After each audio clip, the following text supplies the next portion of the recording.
Madame, Monsieur, bonjour. 15 minutes, c'est le temps que nous aurons à passer ensemble dans cette édition de la mi-journée sur RTI2 au sommaire. Dans la commune de Yopougon, l'arrêt des travaux de bitumage au carrefour d'Abou et au carrefour Sable a provoqué une importante érosion due aux fortes pluies. Les détails de cette situation dans le corps de ce journal. Et puis du mercredi 9 au vendredi 11 juillet, 5 chefs d'État africains sont conviés à Washington pour un sommet avec les États-Unis. Une fois de plus, je vous souhaite la bienvenue si vous nous rejoignez. Le chantier du nouveau pont à Yopougon est en train de tourner au cauchemar. La cessation des travaux de bitumage au carrefour d'Abou et au carrefour Sable a entraîné une érosion dangereuse provoquée par les fortes pluies. On en sait davantage avec nos reporters Aziz Daramé et Moussa Traoré. La peur s'installe peu à peu dans le quotidien des riverains de ce quartier de la commune de Yopougon. Depuis plusieurs jours, les travaux de bitumage engagés au carrefour d'Abou et au carrefour Sable sont à l'arrêt. L'interruption des travaux a occasionné l'érosion, aggravée par les pluies diluviennes. Depuis la saison pluvieuse, les travaux ont cessé. Et nous constatons aussi qu'il y a des dégâts au niveau devant notre église. Il y a le pont qui était au niveau de l'église qui est tombé. Et ce que nous redoutons véritablement, c'est que ça n'emporte véritablement l'église. Donc c'est vraiment un SOS que nous lançons aux autorités. Ici, l'érosion est très dangereuse. Et pour la saison pluvieuse, on se sent vraiment en danger. Parce qu'il y a beaucoup d'enfants ici. Et au fur et à mesure qu'il pleut, on voit que ça creuse le dessous de du lieu où nous habitons, ça creuse continuellement. Nous avons vu l'érosion emporter même des voitures. Et si vous regardez un peu derrière, les voisins qui sont là-bas, toutes leurs maisons sont tombées. Et nous voyons même que le danger même pour nous, pour les enfants, parce qu'à chaque fois les enfants descendent de ce trou-là. Les enfants descendent pour venir même s'amuser. Juste à côté du chantier, Diarasouba observe impuissant la dégradation de son environnement. On a d'énormes problèmes. Le problème, c'est à cause de ce pont-là qu'on a tous les problèmes du monde à cause de ça. D'abord, il y a les odeurs, et puis on n'a pas de passage pour aller à Siporex. Donc on est obligé, le quartier même, tout le monde est obligé de faire le grand tour pour aller vers le CHU. Bon, vraiment, mais ça a un grand impact sur notre maison. Dans cette cour, Aminata est dépitée par la situation. Son époux est contraint de reconstruire les murs de leur domicile, emportés chaque fois par les eaux. Quand il pleut comme ça, là, on est obligé de sortir la tête. Même si c'est à minuit, 2 heures du matin, on est obligé de sortir pour ne pas que quelque chose nous surprenne. La première fois, c'est le mur là qui était cassé derrière là-bas. L'eau est rentrée là-bas, le mur est cassé. Le monsieur a construit presque 500 000. La pluie qui est venue encore, ça a recassé encore. C'est là maintenant on dit non, ce n'est pas la peine, il faut mettre les tôles. Vous avez vu ce tôle-là qui est là, c'est la pluie qui a fait ça. Entre-temps, la maison était inondée, moi-même l'eau m'attrapait ici. Ce jour-là, si le mur-là n'était pas tombé, la maison-là s'écroulait. Les commerçantes subissent elles aussi les conséquences de l'arrêt des travaux. Pour les enfermer depuis, ils n'ont qu'à venir arranger. Ils ont gâté. Nous-mêmes, on est là, on est fatigués. Et à deux où on est assis là, en tout cas, ça nous fatigue. On souffre. C'est ça l'on fait. Et puis nos mamans là, ils puissent nous donner à manger. Bon, on est là, on fait comment? La voie est barrée. Il n'y a pas de route. L'eau même là, quand l'eau passe même là, tout là, elle est gâtée. Depuis ils ont baillé la route, depuis point là, on dit on fait pendant ça finit jamais. Nous là, on n'a pas place, on va au goudron. Les gars viennent nous enlever au goudron, on ne sait pas comment nous on va s'arranger. Vraiment, quand on va pitié de nous. Pourtant, les travaux lancés le lundi 3 mars étaient censés durer que 3 mois. Aujourd'hui, la population s'interroge. À quand la fin des travaux du nouveau pont de Yopougon? En attendant une réponse des autorités, les habitants de Yopougon vivent entre inquiétude, colère et amertume. Nourriture de grande consommation en Côte d'Ivoire, la tiéké est de plus en plus chère sur les marchés ivoiriens. Une cherté qui s'explique par l'augmentation des prix de plusieurs facteurs, notamment la hausse du coût du manioc, son ingrédient principal, et la forte demande tant au niveau local qu'international. Et Jeanne Toubé pour les détails. Marché de Bingéville. Entre tintamarre des véhicules et va-et-vient des passants, des vendeuses d'atiéké à l'entrée du marché interpellent des clients, tout en vantant la qualité de leurs produits. Cette cliente intéressée veut bien s'en procurer. Ça fait 200. Vraiment, on va où dans ce pays? Avant, c'était atiéké 25. Aujourd'hui, même atiéké 500 pour pas suivre quelqu'un. Une longue discussion, mais au bout, pas d'achat.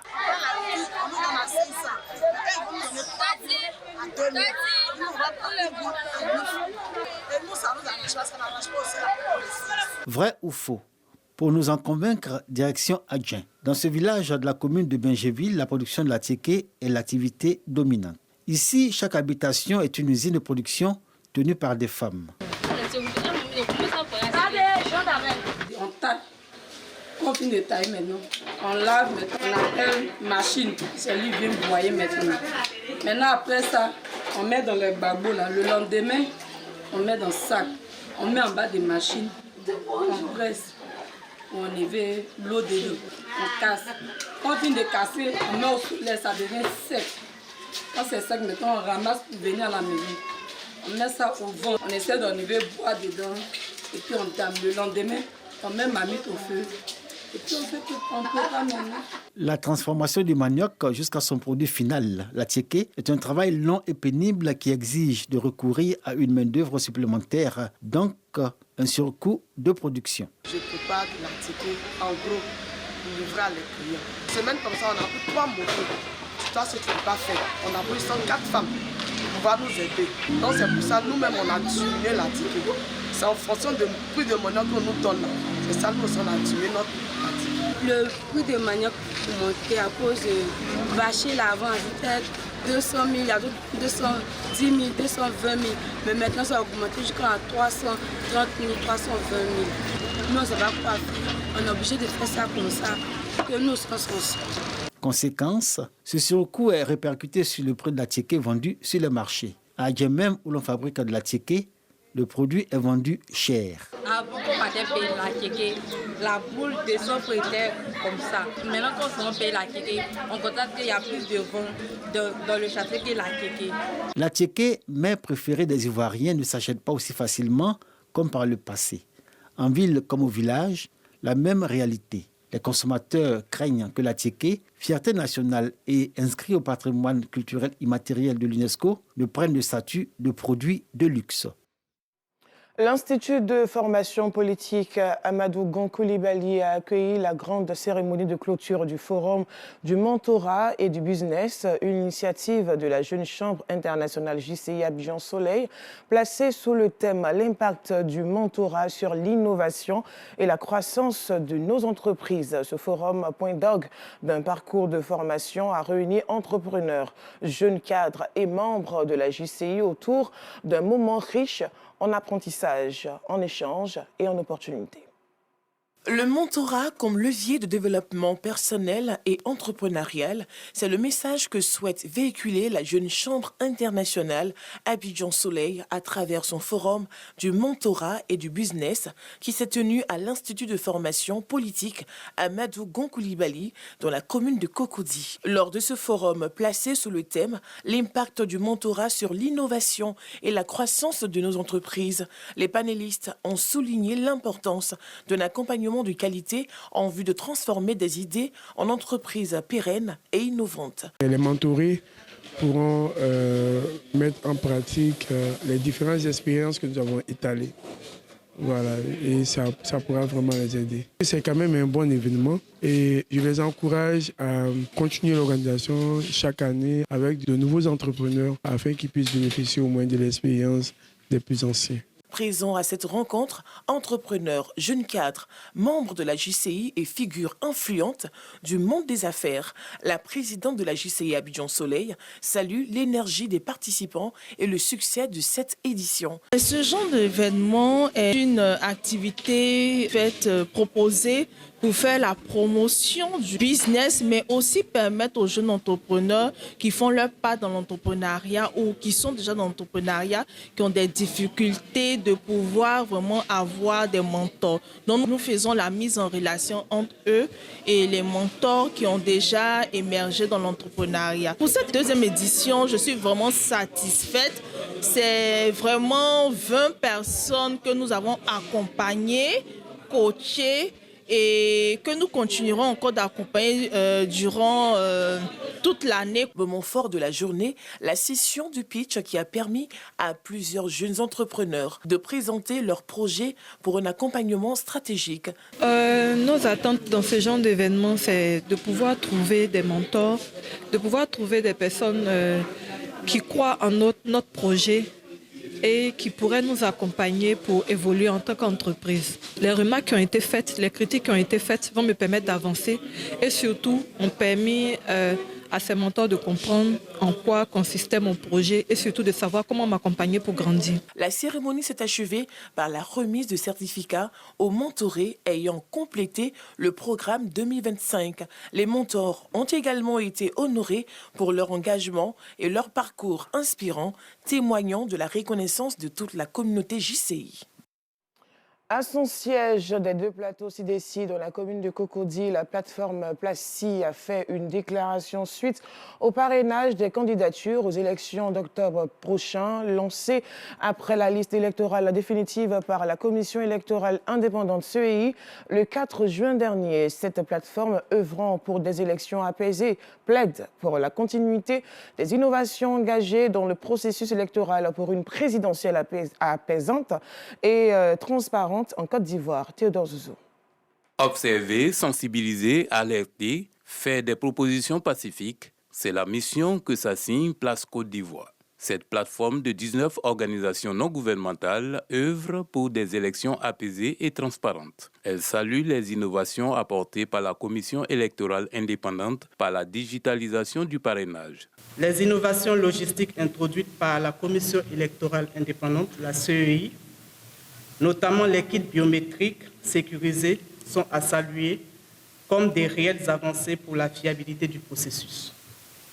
Cependant, ce progrès technique ne portera ses fruits que si chacun, institutions, partis politiques, citoyens, médias et société civile, s'approprie ses responsabilités avec rigueur, civisme et loyauté. Place Côte d'Ivoire invite les populations à la vigilance quant à cette étape du parrainage dans le processus électoral. Elle fait aussi des recommandations pour un climat apaisé avant, pendant et après les élections du 25 octobre 2025. Vérifiez votre présence sur la liste électorale, signez un seul parrainage et observez avec vigilance et civisme le droit de chaque candidat à requérir paisiblement les parrainages citoyens des électeurs. Aux médias et aux influenceurs, nous rappelons leur devoir éthique. Diffuser une information fiable, dénoncer les discours de haine et faire barrage à la manipulation. À la société civile, enfin, nous rappelons leur devoir éthique. Nous appelons de tous nos vœux à une campagne de parrainage citoyen apaisée, fondée sur la tolérance et le strict respect des lois et règlements de notre pays. Selon le président Vianney Ngoran, la plateforme a déjà envoyé 18 000 personnes à travers le pays pour former et sensibiliser les populations à des élections transparentes et apaisées. De l'actualité hors de la Côte d'Ivoire au Gabon, l'ancienne première dame Sylvia Bongo Dinga et son fils Noureddine Bongo Valentin, actuellement en liberté provisoire à Londres, ne seront plus jugés fin juillet comme l'avait prévu la justice gabonaise, mais en novembre prochain. L'objectif de ce report, permettre aux avocats en vacances ou résidents à l'étranger de participer à ce procès que Libreville veut équitable. Et pour terminer, les présidents sénégalais, libériens, gabonais, mauritaniens et bissau-guinéens entament ce mercredi une visite de 3 jours aux États-Unis avec en point d'orgue un dialogue de haut niveau et un déjeuner de travail avec Donald Trump. Le président américain espère notamment conclure avec cette occasion plusieurs partenariats avec des pays qui disposent d'importantes ressources stratégiques. Voilà la fin de ce journal. Merci d'avoir suivi. Je vous retrouve demain. Portez-vous bien.